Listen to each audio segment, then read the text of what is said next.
உங்களுக்கு சிக்கல் வருகிற போதெல்லாம் அப்பாக்களை நினைங்கள். நீங்க கஷ்டம் நினைக்கிறீங்கல்ல, அதுல எதையுமே அவர் பார்த்ததே கிடையாது. நல்ல சோறு சாப்பிட்டதில்லை. ஒரு வீட்டோட வாசல்ல கிடக்கிற செருப்பை பார்த்தா தெரிஞ்சிடும் எது அப்பன் விட்டு எது பிள்ளைட்டு. வீட்டுக்குள்ள இருக்கிற அலமாரியில் இருக்க சட்டையை பார்த்தா தெரிஞ்சிடும் எது அப்பா விட்டு எது பிள்ளைட்டு.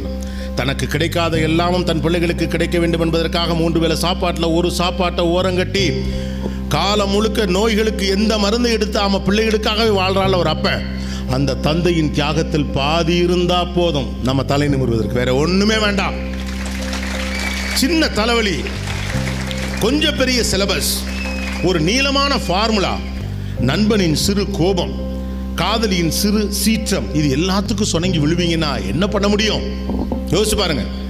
நம்மகிட்ட ஒரு நம்மளுக்கு நம்ம அப்பாவுக்கு ஒரே ஒரு வித்தியாசம் தான். நம்மகிட்ட இல்லாதெல்லாம் பார்க்குறோம், நம்ம அப்பனுக்கு நம்மகிட்ட இருக்கிறதெல்லாம் பார்த்தானுங்க, அவ்வளோதான். தன் தந்தை தன் பிள்ளையை ஆளாக்க தன்னிடம் என்னவெல்லாம்